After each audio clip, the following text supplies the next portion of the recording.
The broadcast is now starting. All attendees are in listen-only mode. Morning, guys. We're just waiting for a few more to come on. We've got a good crowd in this morning. I'll start sharing the screen as soon as we... that coughing you can hear in the background is my co-presenter, and I'll introduce her in a second.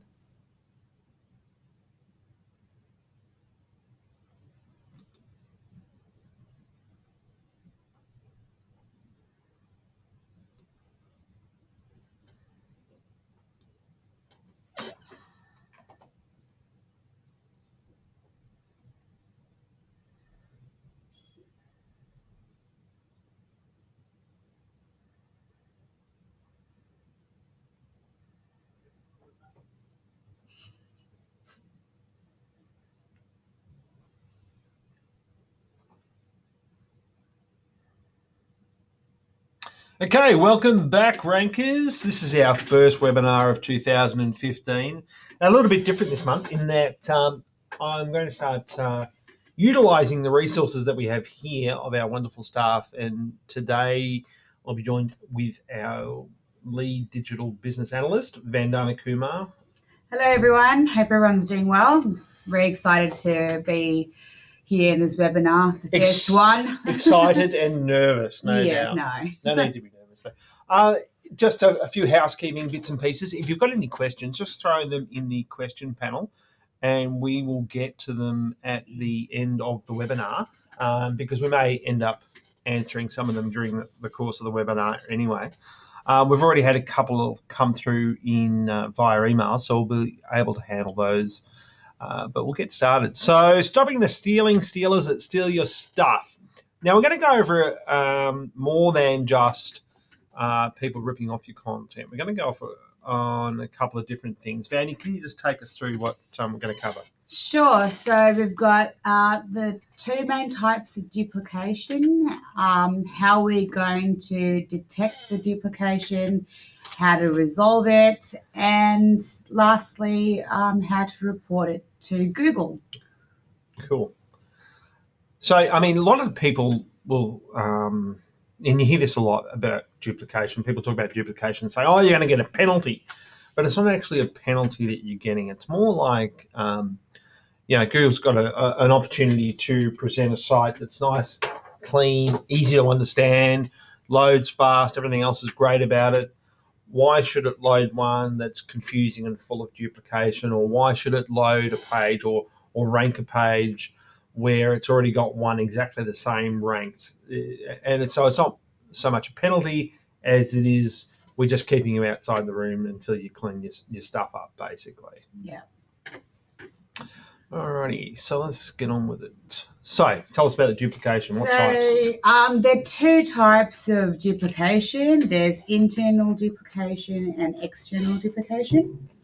For internal, so actually, for both duplications, we find about 50 to 60% of our clients that are e-commerce have this problem of duplication. Right. And about probably 20% of service industries. I was looking at one. B2B industries have. I was looking at a large retailer yesterday, actually, who's coming on board with this, and just going over their Google Index issues, which I know you'll explain in a second. But they've got 1,000 products, but they've got nearly 300,000 pages crawled by Google, which is just insane. And most of that's duplication. Yeah. So a little bit about what's internal duplication. So again, I'll take it back to the e-commerce website example. There's two sides to the story. There's the technical causes and there's the editorial causes. Right. So for the technical causes, let's take a website that's selling shoes, for example. This shoe can have multiple colors. Right. And for each color, they have a separate URL, a separate landing page. Okay. And these landing pages usually have the same copy replicated for multiple colors of shoes. Right. And the only difference is the name of the color or the actual color in the image. Yeah. And this can be seen as duplicate content to Google because you're just changing one word, Yeah. which is the color, Yeah. across all these different Yeah. truths. Yeah. Obviously, again, we're not serving the best practice to Google because it's the same content on all these versions. Yeah. Then you've got the editorial issues where you've got duplicate content on your just on single pages, on every Yeah, single page, right. with obviously the same the different URLs. Yes. Yeah. Yeah. Then you've got the external duplication. Here, again, we'll take it back to the e-commerce websites because I've dealt with a lot of them in the experience that I've had here. A lot of the websites out there, they use the manufacturer's description and replicate that onto their own pages on their website. Yeah. And again, you're going to have your manufacturer's description and onto your website, so that's causing duplication. Two versions of the same content online. And you'll find, this is especially true actually in the costumes industry. I don't know what's going on there. I have to ask my mate Nathan Huppets at costumes.com.au. But you will notice that pretty much nearly every costume site in Australia has all the same images. And a lot of them have the same text and same names for the costumes. And I was watching an interview with Matt Cutts of Google a couple of years ago. And this is a common problem with people reselling the same product from the same manufacturer. And then the manufacturer just, here's the catalog, away you go. And what Matt Cutts said was, it's like, well, why should Google rank your page over another page if it's exactly the same as the other page? What else are you doing that is going to help the user?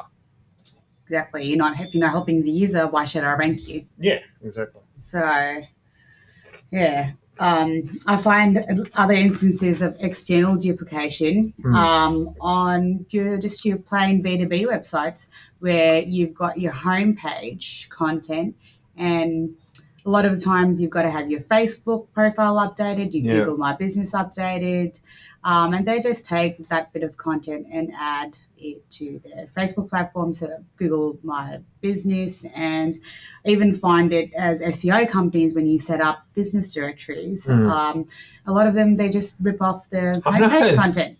And that's not going to help the homepage to rank at all when you're having all these external duplication. I mean, that is interesting that we have seen that in more so in recent times where SEO has sort of been outsourced, I guess, to, well, there's no other way to say it, a cheaper version of SEO. And the strategy has been to list you in a heap of business directories, yet they've just used the same piece of content in every directory, which is just duplication. Doesn't help. You've just got to rewrite it.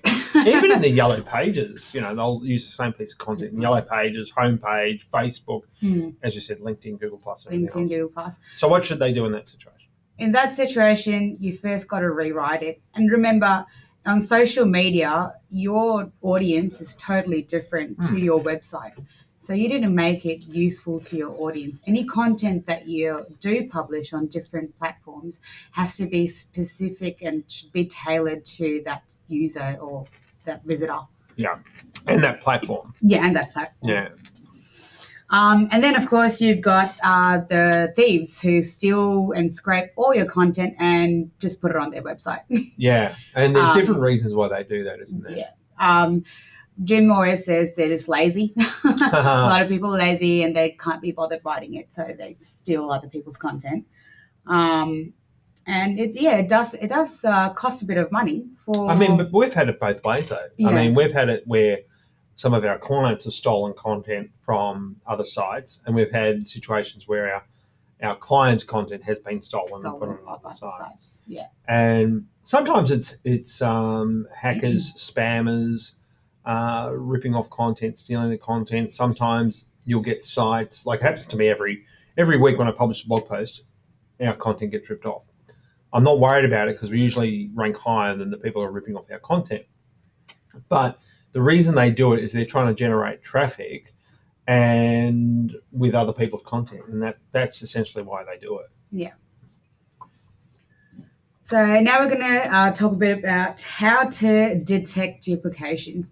Mm-hmm. There are a few tools out there, but the easiest way to detect it is going back to the B2B, where people just copy the content on their homepage and publish it on directories and social media platforms. You can just copy a little bit of text and paste it into Google search, and you'll see that you'll find all the duplication.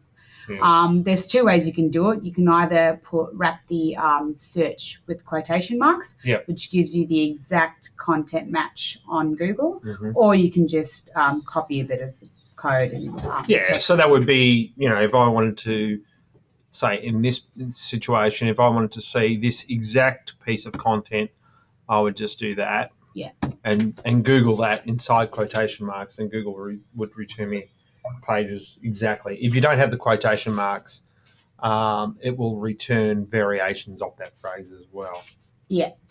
Other two tools that can be used is Screaming Frog and Siteliner. Yeah. Siteliner is a tool that it's a quick way of identifying pages for any websites with internal duplication. Right. So it's only for internal duplication. Is it like a I haven't actually used Siteliner. Yeah. I know you guys do, but is that a robot, or is it a cloud-based tool? Is it a It's just an online tool. So it's cloud, yeah, it's right. a cloud-based tool. Yeah. Right. And it works. It's based on percentages. So it says, Okay. 40% of your homepage is duplicated Yeah. on, another page. Yeah. Okay. Yeah, and it even uses like your navigation, your footer. It'll explain to you that 30% of the content is duplicated due to your footer. Great. Who found that one? One of the very cool devs that we work with. Cool. Excellent. No, that sounds like a good one. Yeah. And then there's Screaming Frog. Yep. Screaming Frog is Take a look at that. is a crawling tool. So basically it just crawls your entire website and helps identify potential technical issues that could exist for duplicate content. Say if it's improper redirects or any error messages that come up, it's quite handy to download this. Yeah, so I recommend. I mean, this is it here, and it might be Yeah. hard for some of you to see depending on your screen resolution because I know this is small text. But what you're seeing here is this piece of software, which is kind of the default crawler, I guess, for SEO companies these Yes. days. It's not cheap. It's £100 a year, I think, £100 sterling or €100 or something like that a year. So it's a subscription one. But in this situation, I've just gone and crawled our site. And you can see here I've put in HTTP, stuartmedia.biz, but of course we're now at HTTPS. And it says here that this first thing here, status code, is 301. We've moved permanently. I did one yesterday for a retailer, excuse me, and we had about 50% of the URLs were 302 redirects, which is a bad thing. So this tool will not only tell you all those status codes you were just talking about, but I think one of the things for duplication that it's great for is you see it in titles. Like you can just typically what I'll do, I'll sort by title like that, and you'll get to see any duplicate titles quite easily and quickly. I don't think I've got any there. No. But, yeah, good tool. Yeah, quite an easy tool. And, of course, there's Copyscape. We haven't used Copyscape off late.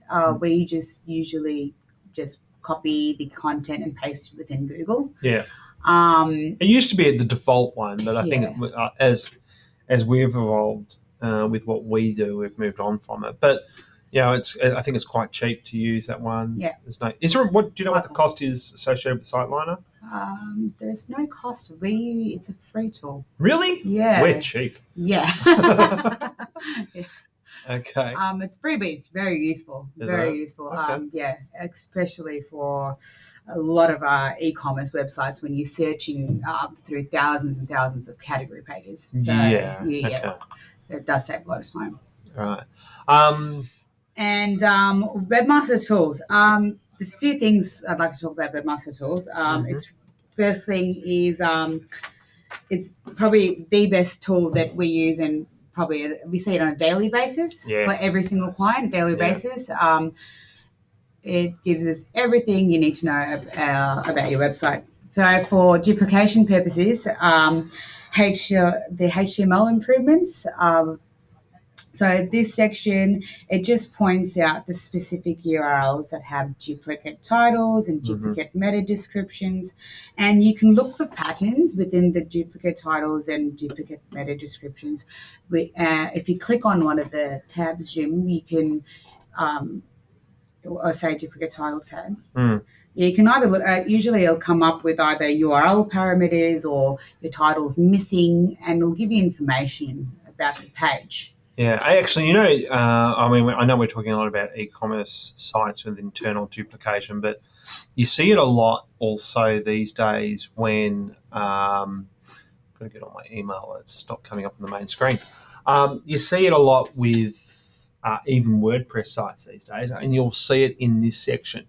So, and what happens is that the WordPress site, the theme that's been used, isn't following things like, or blocking things like category pages, tag pages, or archives, and you will start to see the duplication in this section. And if you have a large WordPress site, you'll see a lot of content in here. For my part, for This Is Stuart Media, it's saying this is duplicate title tags. So they're not 100% duplicated, but Google is saying that they are, so we have to change that. You need to make sure you fix your titles. Yeah.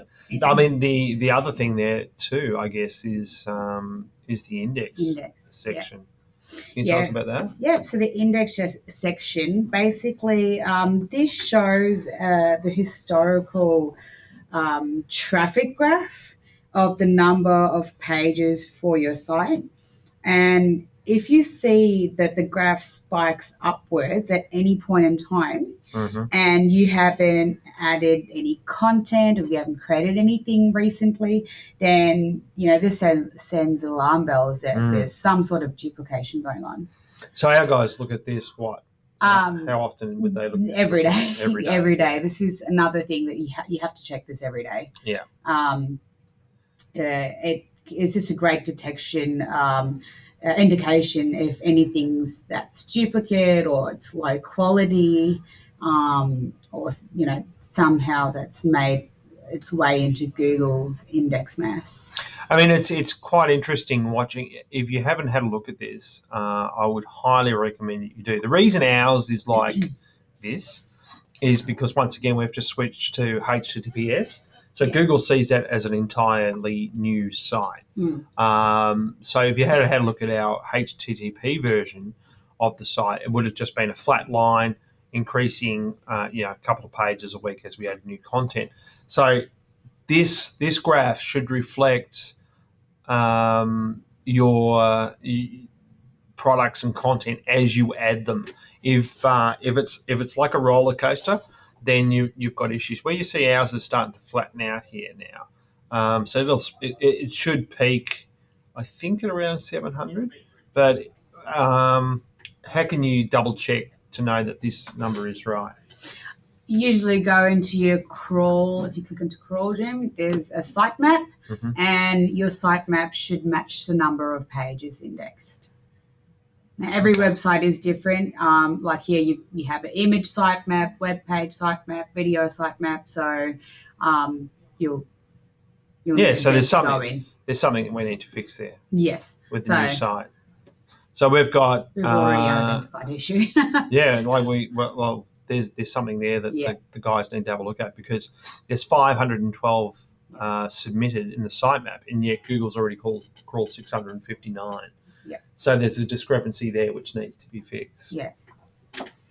I think I know what it is, but just as an example, there was content that was removed that Google hasn't worked out that it's been removed yet. So Yeah. Yeah. Okay. Good. Sorry, I can go back. Yeah. Sure. There's a few more things. Yep. So URL parameters. Yeah. Yep, that's another good one. URL parameters. It's particularly for category pages. Mhm. It could lead to like technical created duplicate URLs. Mhm. So say when you can use Google Operator. So if anyone doesn't know what Google Operator is, it's it's a site colon. So it's a right. Yeah. Right. Sorry. This is the technical term for it. Yeah. We use it every day.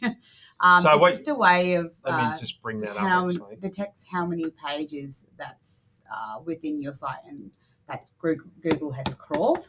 So site colon you're talking Site about. colon, yeah. So you do a site colon and your website name, URL.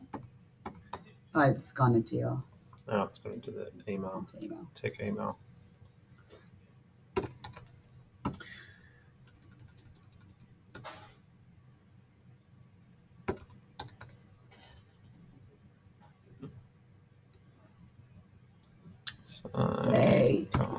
Stuart.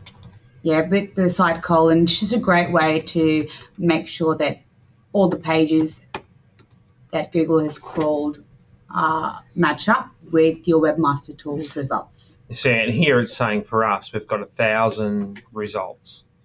In the Google index, in Google Webmaster Tools, it's saying we have 659. And in our sitemap, it's saying we've got 503. So there's a real discrepancy there. You would say that Stuart Media's got a real problem. I mean, we know why this is happening. And for us, it's because you can see here we've got one without HTTPS and we've got all these ones with HTTPS. So we've still got some old pages from the old site that have been indexed. So if I was to, look at the cache of one of these older ones, I'd probably find that it's the old. It may have already pulled the new CSS and the new design, but it could have the old design still. Yeah. So it hasn't got the old CSS. So it's got the old content though. And so you have to be aware of what's going on with your site, but 1,000 pages is obviously too many for us. Yeah. And with the site colon, if you do have just a quick tip for e-commerce websites, if you do have a lot of category pages, you can use in URL semicolon in conjunction with the site colon, and it will show you a list of the URL parameters. Okay, so for instance, it would be going, if I go back to Google, and we say, okay, so say we wanted to only see pages with HTTPS, I could go in URL colon HTTPS. And so it would eliminate that page without HTTPS in the search results. That makes sense. You've got 662 results. Yeah, and before we had 1,010. Yeah. Yeah. Another thing you can go to Webmaster Tools. We've also got crawl errors. Just before we move on from this too. This is especially useful if you're doing e-commerce, because quite often what will happen, we had one client a couple of years ago. They had 40,000 pages in the index and they had 3,000 products. And the reason that the content had been duplicated so much was because there were the content was duplicated, but then they had all these little tiny empty pages, which were Google crawling different parameters of the page. So, for instance, what I mean by that is it could have been a parameter that showed the print version of the page, a PDF version of the page. Sometimes it's with shipping parameters. Sometimes it's a calculator parameter with an e-commerce. There's all sorts, but you should get your web developer or whoever's doing your SEO to have a look at that if you are an e-commerce site. Yep. We've also got crawl errors. Oh, sorry. Beg your pardon. You did say that. Yeah. So crawlers, again, if you're a e-commerce website, you can check out the soft, and if you have a lot of soft 404 crawlers, it could also be an indication of low quality pages that have been indexed because you haven't set up your 404s correctly. We can't use an example here because we don't have any. We don't have any. Well, I've got two. There you go. I've got two. But it's another great way for you to go and check out if you've got And a quite duplicate often, kind of issue. yeah, and quite often duplication can come from the 404s can also be an indication or a symptom of a site that does have duplication. So you get a lot of 404s. It can mean that a page was there one day and it's not there the next. So all these things are indications that you really need to tighten the ship, basically, and get the thing working to best practice. All right. So a little bit about canonicalization. I'm pretty sure a lot of you have heard the word. Before we get into this, I'll give that example again of the retailer I looked at yesterday. Mm-hmm. The way I quickly detected duplication, I mean, the first thing I did was the site colon, as you pointed out. I did the site colon, site name, and it had 300,000 pages in the index. I went, probably not that many products. I mean, a reasonable size retailer, but no way, no one would have 300,000 products. So then I went, okay, well, chances are, in all likelihood, they're going to have lots of duplication. Mm-hmm. So then I went to a product page and I just grabbed the title of the product or the name of the product, and I Googled that, as you said, inside quotation marks, and I found 3 pages exactly the same, but at different URLs for that product on that site, within that site, and they all had canonical tags, but there was something wrong with the canonical tags, which I'll explain after you've explained what canonical tags are. Okay.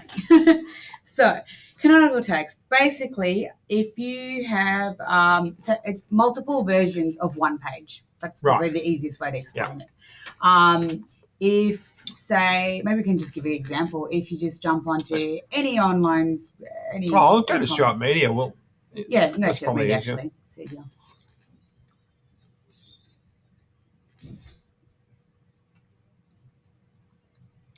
You can go to a blog page. 3 seconds. Oh, boy. Looks like our site's getting hammered. Okay. So I'll go and have a look at the source. I'm using Safari, which I don't usually use.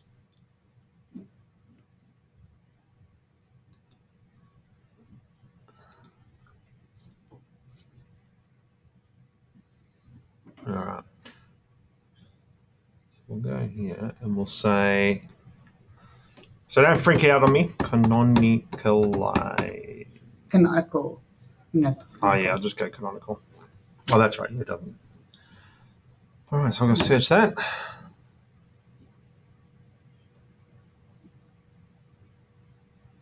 Railway head should be in our head. Doesn't search anything. Really, there's the title. I really should just use Chrome. Where's it showing? Should be there. No, it is here. I'm just having trouble finding it, that's all. I'm going Chrome.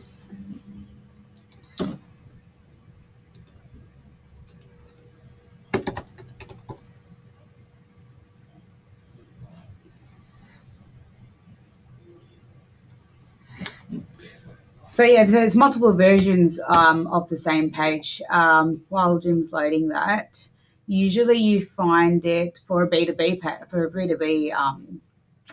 website like ours. We'll just use a blog as an example. Now, there are multiple ways of getting to a blog page.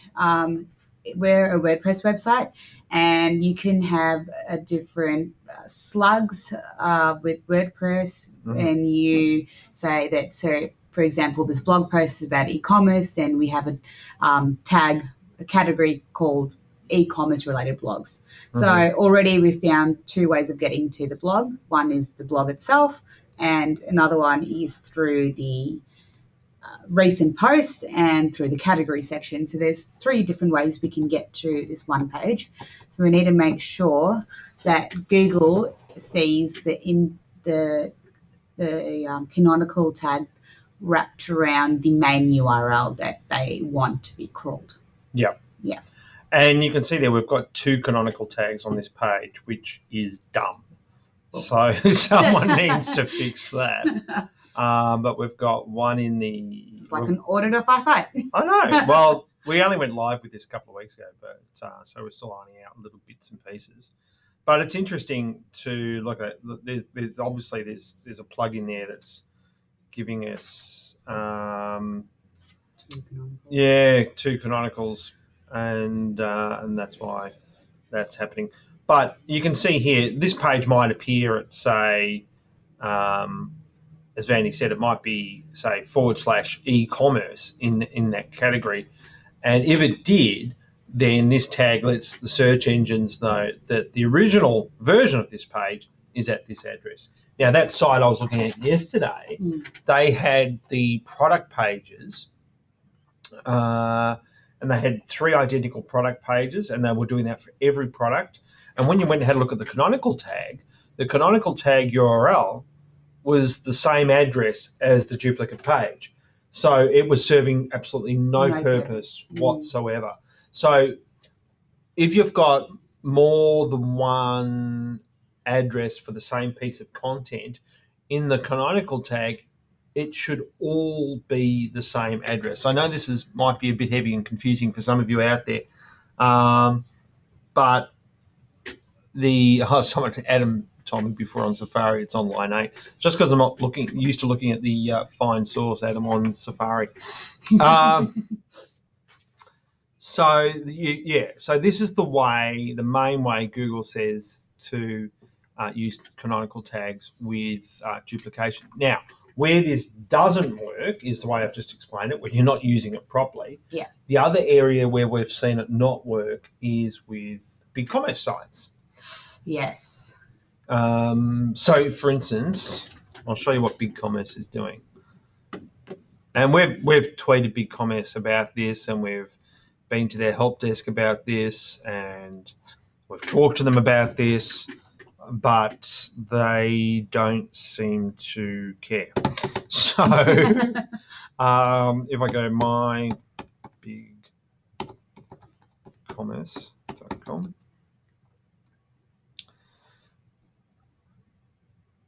so you can see here we've got, so mybigcommerce.com is a domain owned by BigCommerce, and BigCommerce is a content management system for e-commerce. And you can see here we've got all these subdomains. All these subdomains basically a duplication of their clients' websites. Yeah, it's no other way to say it. Well, so we can see everyone who's on BigCommerce here. Yeah. If you want to know who's on BigCommerce, there's 3.6 million results right here to go and have a look at. But if I go to this site here, for instance, they're using the canonical tags here. So this is a duplication of this site. And if I go and view page source, where's our title? There's the canonical there. Oh dear. They've done it wrong. BigCommerce. They've done it wrong. They've canonicaled it to itself. So Google is saying that the website is at My BigCommerce. Well, yeah, and what My BigCommerce should do in this situation for their clients is completely block Google from this. Yes. So Google should not be able to go into I know some of you are going to say, well, why are they, why is BigCommerce doing this? There's a functional reason why they do this. I forget what it is. The reason escapes me. But the the upshot of it is that they should not be allowing Google intercede if they need to do it for their clients. You should just be blocking it at robots.tech so the clients don't get duplicated. I'm looking for one that has got a little bit of content. I just want to show you. Ooh, trumpets. Love trumpets. Let's have a look here. Content. Euphoniums, flugelhorns. So what I just want to find something we've got a little bit.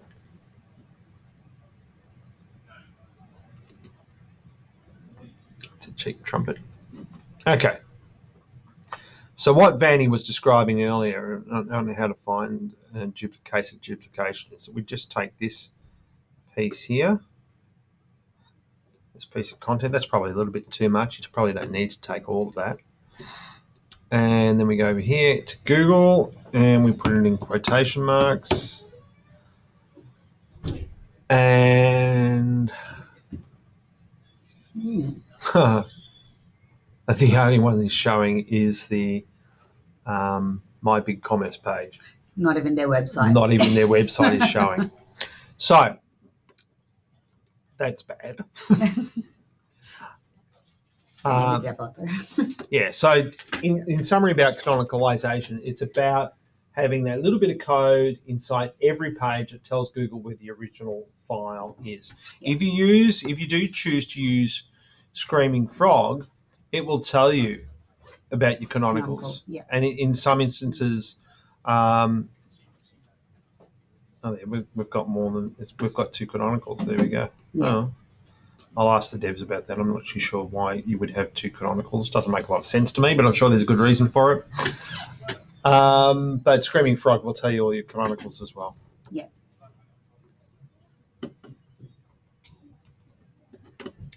Right. So we just thought we can show you a few case studies of the duplications, how we fixed it, and when Google crawled it, and the results of it. So as this one here is quite a large e-commerce site. They sell probably over 2,000 products on their site. They use Magento, which is a great CMS, by the way. Very SEO friendly. So I do recommend people to use that CMS when they are choosing a shopping e-commerce CMS. So the problem with this site was every category brand page didn't have canonical tags set up. Right. So we had the same piece of content available. Yeah. So pages. For example, if I was viewing, if it's, again, I'll take shoes. I love shoes. So save there, have a list of shoes, and I'm viewing all the products on the brand page. And if I scroll to the next page, that's page 2. Right. So you've got page 1 and page 2. And I've clicked on page 2. The Magento will create a different URL. So you've got page 1 and page 2. Now, Google's going to index the page 2. And it's the exact same content. And it's the exact same content because I'm still looking at the same page, but I've just gone to more results. Right. Or if, say, And so we've got the same page title. Yeah, same page title, same content, which, the same brand content. The only thing that changes for the user is more products. Right. So we might see more images or something. Images. So more images. More images. Well, Google doesn't really read images that well. No. So, not going to help the Google. Or even if, as a user, if I am shopping by price, if I want to see what's on sale, if a lot of e-commerce functions have a sort by filter. Yeah. And if I drop down to a sort by filter and if I go shop from lowest to highest, again, it will create the URL parameter. Yeah. So you need to make sure that the main URL is crawled, and this can only be done by setting up canonical tags. Right. Okay. And that's how this one was fixed? Yeah, that one was fixed by this. But the great thing about this, usually just by setting up canonical tags, it's not enough. Sometimes Google takes a very long time to pick up that you've set it right with the canonical tags, and you still have all these indexing problems, even though you've set it up correctly. So there are a few quick ways you can remove it. One way, and it doesn't always work either. I mean, we've done it. I did it for pro blogger Darren Rouse on his site, he's got a digital photography school site. Every page was duplicated at / so you would have, say, digital-photography-school.com / and then without the / and Google was seeing that as 2 pages. Yes. And he had the canonicals set up correctly, but Google was still indexing both versions of the / and without the / So even when you do some of these things, it doesn't always work. So the moral of the story is to do it right from the start, not try to retrofit. Yeah, definitely agree. It should work, but sometimes it doesn't. Yeah, so there are a few steps that you can try to make this Google indexing issue quicker. You can go into robots.txt and block all the URL parameters. Yeah. And remove it through Webmaster Tools. Right. And then you'd have to go and remove that block. Yeah, you have to again. go and do the manual remove. You have to manually remove it. Yeah, okay. This next example was a small e-commerce site. They probably had just under 50 products on their website. They were selling baby furniture online. This was quite simple. They actually had internal duplication across all their products. Right. When I mean internal duplication, they had a delivery section on every single product. Now, this is great for a user because you find the delivery section because it's furniture, so people want to know how it's going to be delivered. Gotcha. But having that content replicated across every single product is not going to serve So it was on. So they had delivery information. How much information was? It was about 200 words. Oh wow! So let's say that's about 50 to 60% of a page's content of that content. Yeah. So that's complete internal duplication across your site. And this one was an easy fix. We removed the duplication by creating one single page, putting all the information on that page and just providing a link to a user to that page. So, I mean, as far as internal duplication goes, there's obviously the whole page, 100% of the page is duplicated at a different address. In this case, it was probably 50, probably 50%. But it just shows that there wasn't any Panda updates, there wasn't any algorithm updates. Google just picked it up.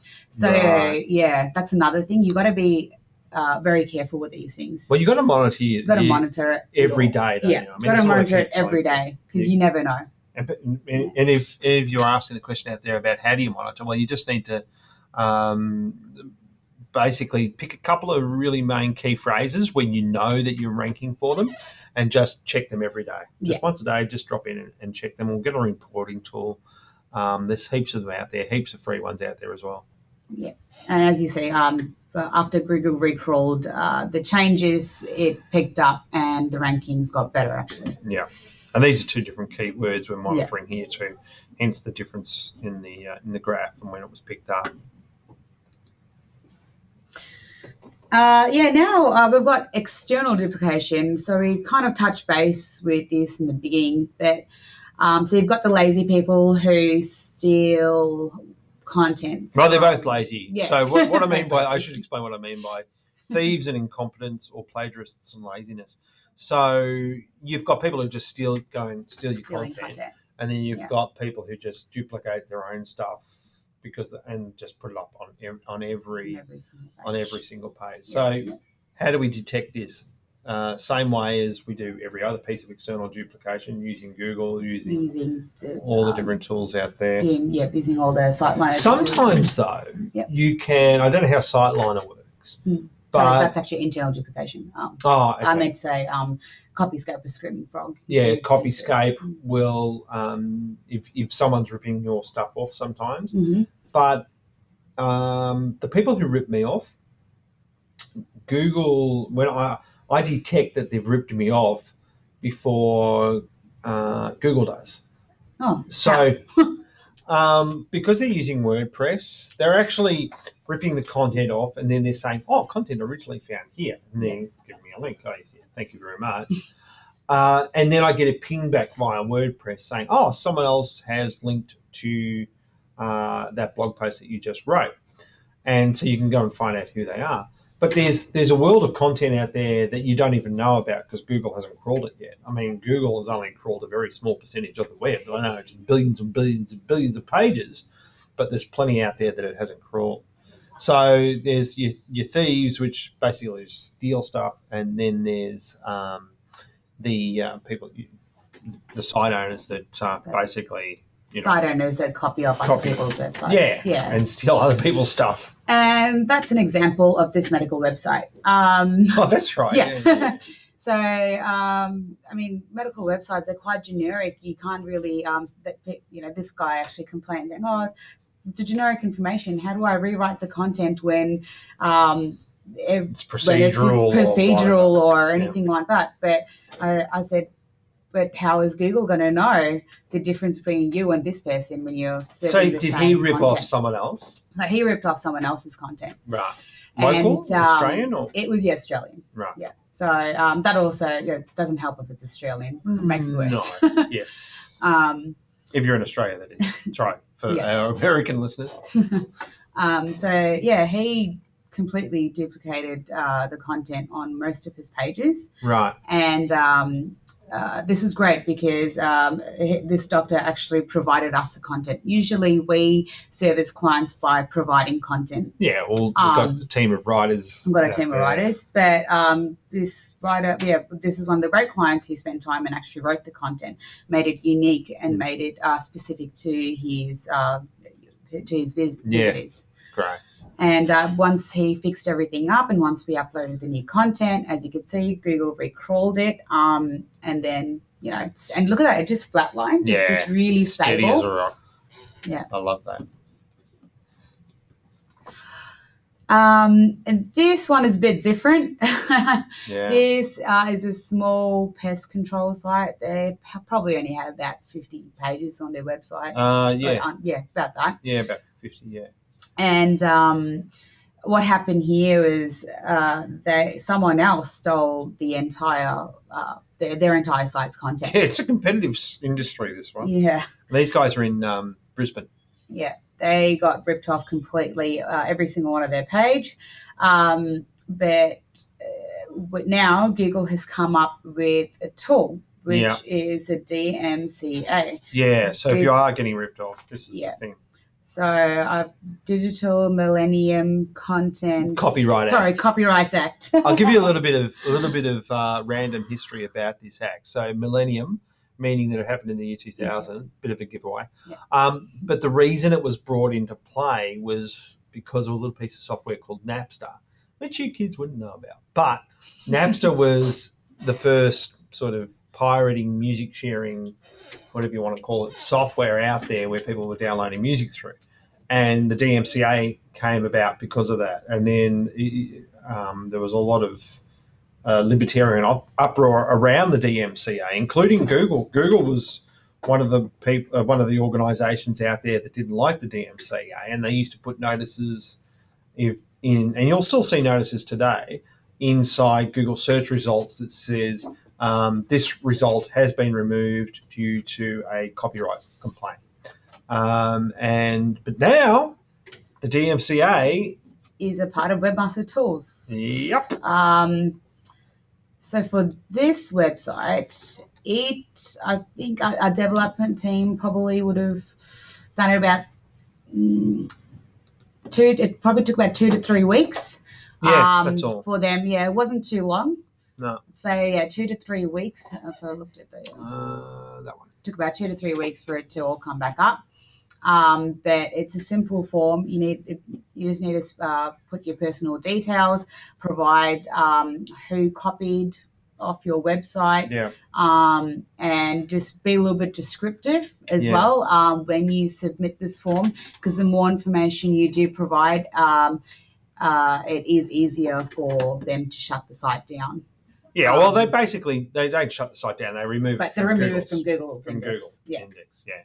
And you were telling me the way that you used to do this was via a different site, a DCMA site. Previously, you can go to the actual DMCA website. .org or whatever it's a .com. Was it a .gov? .gov? .gov. Anyway, it's a US Act. Yeah. So that's the other thing too. It doesn't matter, even though this is a US Act or a US piece of legislation, it doesn't matter where you are. So that guy was in Brisbane. Yes. And, we did the report and Google removed it. And I removed it, yeah. Yeah. Previously, there was a fee. Previously, you had to pay about $200 to Australian dollars to remove it. Yeah. To de-index any other websites that's copying you. Right. Or there is like a monthly, I think $20 a month, and you can just be on there. So, right. Okay. Yeah. So that is the main tool now if you have been ripped off. So we've learned about the two types of duplication that can hurt, and we've seen it. It's one of the main things that we focus on now, along with site speed and those other structural things to get going. We've found out about the easy detection with the tools. SiteLiner, I've learned something. I didn't know we used SiteLiner, so that's good. I have to have a play with that. And also Google Webmaster Tools. Yeah. And the way that we fix duplication is, essentially Rewrite. Rewriting is the best thing you can do. And when I say rewriting, rewrite it from scratch, from a blank piece of paper. A lot of clients do come up to me and say, "Oh, can I, change the words around here and there?" That's not called rewriting. No, and we always get asked that, don't we? It's that's a common how many question. words do I need to change? Just like, no, can you just rewrite it? You need to start from scratch, rewrite everything you do because and we're talking specifically now about where you're selling the same product as someone else, not correct, not internal duplication like with just using canonical tags or fix. Yeah. In fact, that brings me to a question that we've had from Nick. Nick's asked, is there an easy way to go back and add them to a site with thousands of pages? Well, it's going to depend on your site, canonical Nick. tags, is it? Yeah. Okay. Depends on the CMS. Yeah. Really depends on the CMS With Magento, I would say yes. Even with WordPress and WooCommerce, I would say yes. If it's not an e-commerce site, it's going to be easier, but you've got thousands of pages. If it's not, Usually with all these CMSs, they usually have a plugin. Yeah. A free plugin that comes with it. Well, WordPress, you'd probably go and use Yoast or something like that to fix up your canonicals or all-in-one SEO, any of those. And we did get a question from Adam before the show about, I printed it and now I've forgotten it. Hang on, Adam, I'll find your question. But while I'm finding your question, Neil's asked a question which is, worked an online musical instrument retailer and I guarantee that with over 2,500 SKUs, we had zero original content as it was supplied. Yep, this is pretty common. Controlled manufacturing. This did negatively affect rankings for everything we sold. Wow. In hindsight, were we actually better off not including descriptions at all? They definitely didn't have an SEO or copyright budget, perhaps just a link to the manufacturer's description. Yeah, okay, so, and Neil's old enough to remember Napster. I watch movies. I know the references. You've seen the network, the social network. Exactly. Yeah, good points, Neil. We've got clients like that. Don't mention them. Neil, I wouldn't recommend not to have any content. No, but I think what Neil's saying is don't take the manufacturer's description. Yeah, I wouldn't. You can't. But you have to write your own. But 2,500 products. I mean, it's pretty cheap to get product descriptions written now. I mean, you don't have to pay an arm and a leg for that. You're talking, 50 to 100 words, maybe 150 tops. Yeah. And, for a really, really, really good writer, it'll cost you 10 cents a word. Yeah. So you can get an ordinary writer to write the descriptions or rewrite your manufacturer's descriptions for a lot less than that. And I would... $2, $3 or something? $3 per description. I look at it, and 2.5 products, 2,500 products, that ends up being a lot of money. Yeah, that is. But you could do it gradually, budget it out over time. Yeah, I'll probably start off with the one that's a money making product. That's probably a first line of attack, and then start going to other products a bit later if you want to budget it out. Yeah, okay, that's a good idea too. Another thing you can do, well, if you're not going to have time, but try and add videos to your product pages. That's going to help the user. That will help the user. Yeah.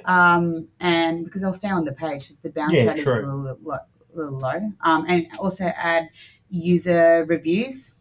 Create a user review plugin because every time a user does add a review about the product, it's a unique piece of content on the page. So people will ask questions about percentages, Neil, and how many percent does it have to be? It's like you get away from thinking like that. Just make sure that it's a unique, great experience for the user. So you can actually have duplicate product descriptions, but you'd have to have a lot of other content around that to make up for that duplication. So a lot of other unique content around that, and whether it be reviews is quite a good one. Yeah, you find that even a lot of eBay websites and third-party e-commerce websites have it. Yeah, true. Amazon, eBay. Yeah. Chris is asking, what if I have a training site that has some of the same content for different courses? Do I have to change them too? Only if you want to rank, Chris. Well, I mean, you don't have to do these things. You're not going to get any sort of penalty.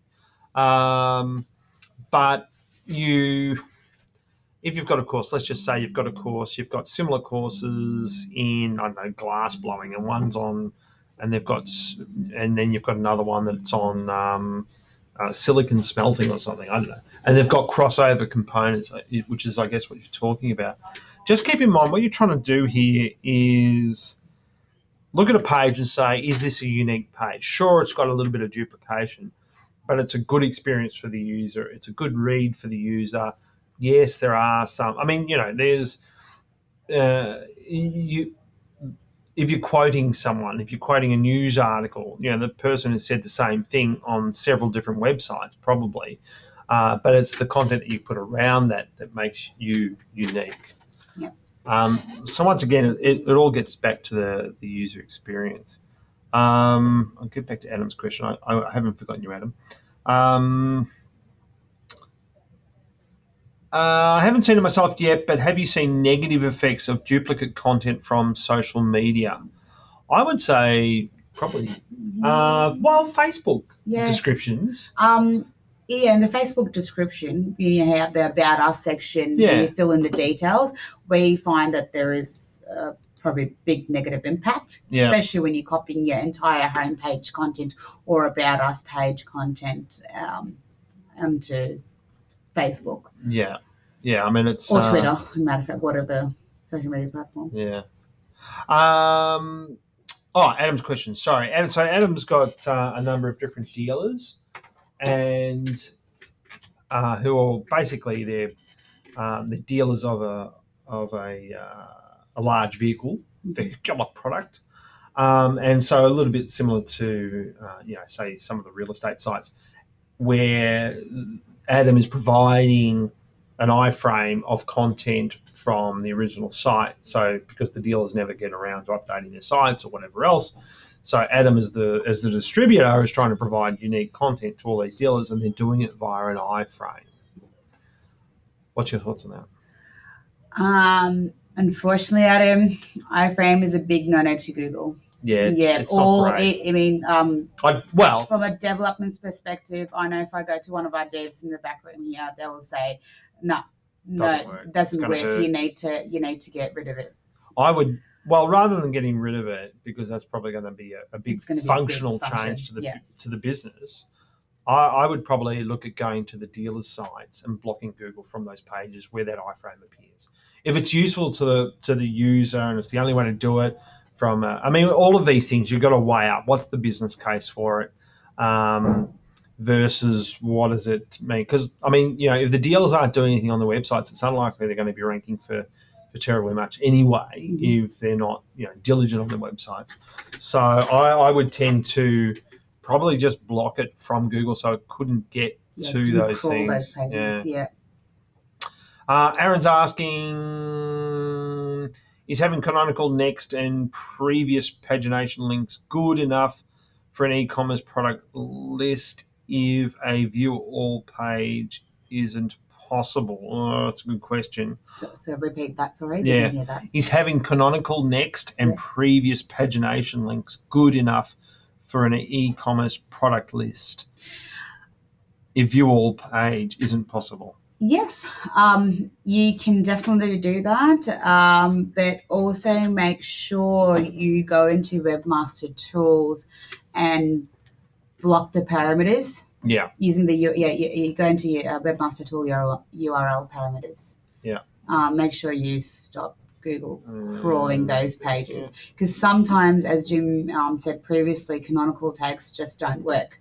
Google doesn't read them properly. Yeah, so take a belts and braces approach, Aaron.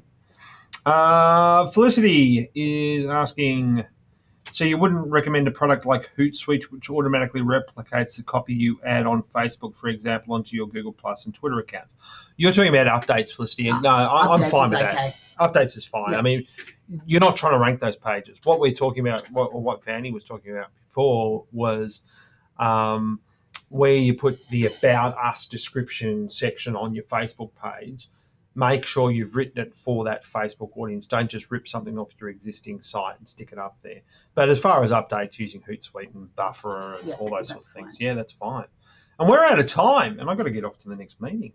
Thank you very much. There's one more question. We'll get to this last one, and it is from Nigel. How do you set canonical tags? Good question, Nigel. Depends on your CMS. Depends on your CMS. Depends if you need, It is a developer question, essentially. It's a dev question. But we'll actually, basically, canonical tags is set up. Tiani in the other room has just suggested that Vandy's going to write a blog post about it. Okay, I can write a blog post about it, and we can send it to you. But basically, it's just a header tag which is wrapped around. We'll do a blog post canonical tag. Nigel. Yeah. All right, excellent. Thank you, everyone. Now, the next webinar, we'll let you know when that is. This recording will upload to YouTube and send you the link. And if you have any questions in the meantime, just send them through to tech@stuartmedia.com.au. And if you need a site audit, don't forget we have that product now, which is the entry-level product. And if you decide to come on and do a campaign with us, we take that cost off the first month cost of your campaign. It's $295. And if you are in Australia, you're going to have to pay an extra 10% GST to the government. Thanks very much, and we'll see you next time. Thank you. Bye.